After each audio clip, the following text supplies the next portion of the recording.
Let's just think here for a second. Installing the shingle and cutting a shingle, utilizing this guillotine cutter,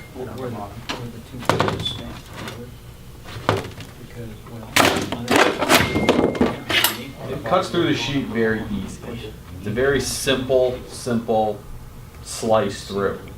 Faster than cutting it with a saw, faster than doing anything else with a grinder, which we do not recommend, I need to point out. Cutting it with this is fantastic. You can do long angle cuts. And of course you sell those too, right? Of course I do. Chopping through. It's a very simple And if you get a multi-discount if you buy it all in one bag. So, let's just take this piece here. We've cut a piece off. The best stagger pattern is an 11-inch offset. The panel coverage is 44 inches. So if you were to start with a full panel up here, you would have a 44, a 33, a 22, and 11. It creates that zipper look and gives a nice unique form going up the roof. So that is the offset pattern for the entire area. Now, that being said, I'm just going to start with this piece since I cut it off. There's a few tricks and details when you slide it into this channel that you need to be aware of. I'm going to take that off so I don't cut myself. This front edge, this, like I talked about before, is a water channel. You need to take and snip back an area to relieve the water in that area. So just like siding. Exactly. Taking it back, manipulating the front face just a little bit. Didn't bring my brakes, so I'm going to cut it off, but typically you can just take a pair of hand benders and just crimp it down without having to actually eliminate that. I'm going to have to cut it off because I didn't bring my hand So you can just benders. flatten it out instead of... That's right. cutting it off. Yeah. That's good to know. So cutting that off, you created an outlet for that water. One step that I like to show is coming back and cutting a small V, which is another weep hole. If it were to catch this edge or something, it's allowing that product to drain out at the eave already, okay? Every single shingle has a weep hole built into it. It just comes that way. It's a standard way to have it if it was to catch that edge at the bottom. So,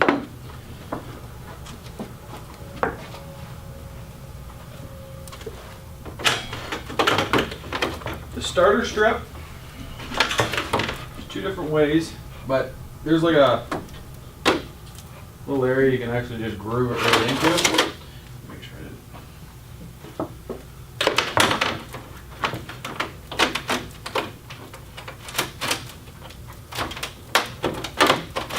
Not sure.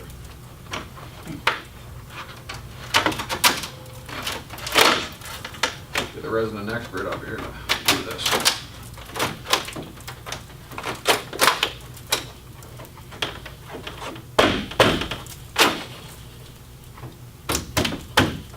Like I said, when you start, your starter strip is very important to keep it good and straight, but it's also very important to have your first row of shingles straight. If you're not getting it locked in tight on both sides,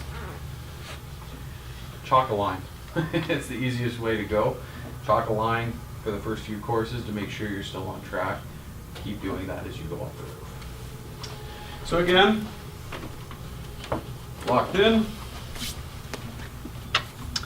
On a full sheet of the product, 5 screws per sheet. Obviously in smaller areas, smaller amounts of screws. When screw fastening the product,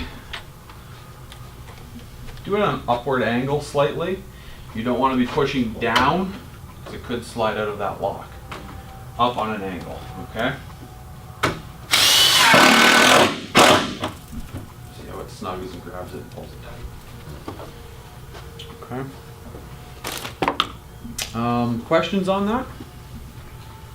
Yeah, when you started out, if they have shingles already on the roof, you Strip off. That's but I it. think you're talking about on the sides where you're going up the. Oh, sorry, your rake Yeah. edge. Yeah, Yes. your rake edge.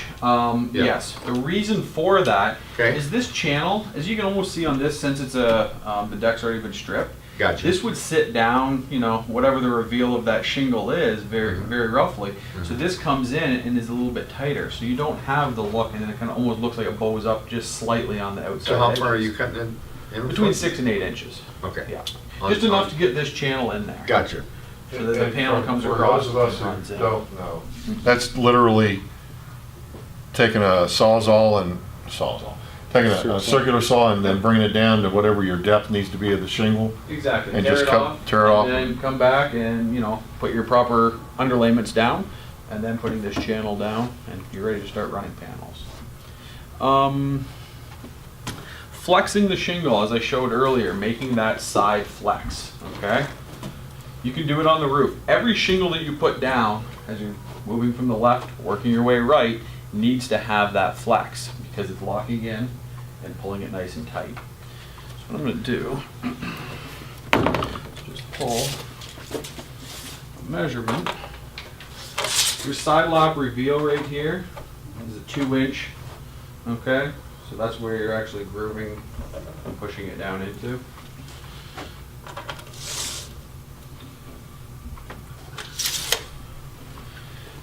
Make sure your cut guy knows which side to pull the measurement off of. Yeah. Believe me, I've done it before.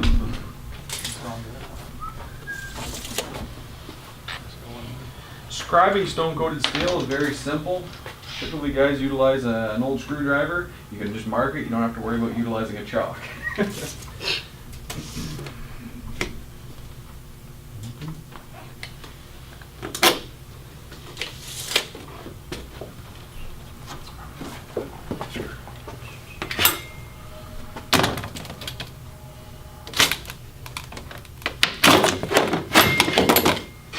Missed my mark. Well, that's another thing I want to show. Tin snips. I usually use an offset brand just for the fact that it gets your hands up off of the steel. Definitely recommended a good pair of snips for each job. Well, do you well. This is going to be too large. Cut it properly.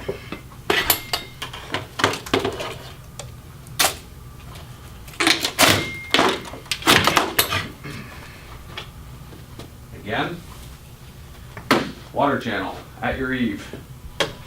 Cut the area out. That was out, so everybody heard that.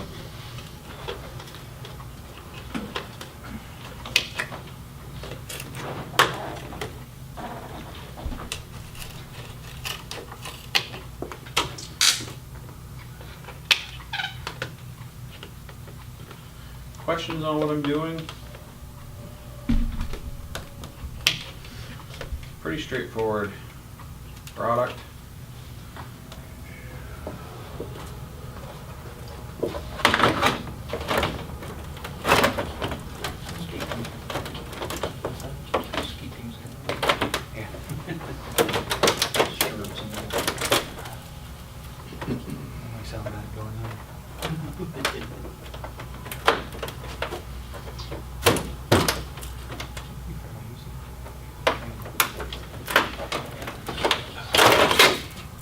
Anybody who has any installation experience. Yeah.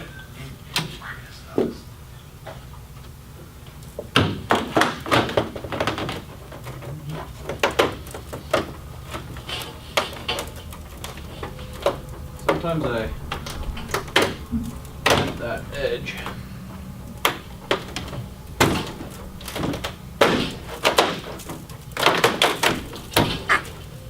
Make that fit easier, or what, I mean, can you go in there and pry that open a little bit? What I more? should have done, and it's a very good point, I think I've got a small piece over here.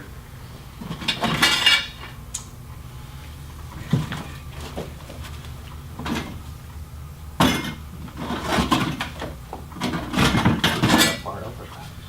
Because, as everybody can see, this is how it opens up, okay? if you were to take a screwdriver and run it through that first before you put it on, it opens up and clips in a lot easier. Your next clip for the remainder of the roof is simple because it's open. It's just getting that front lock in if you don't open it up, which I didn't do.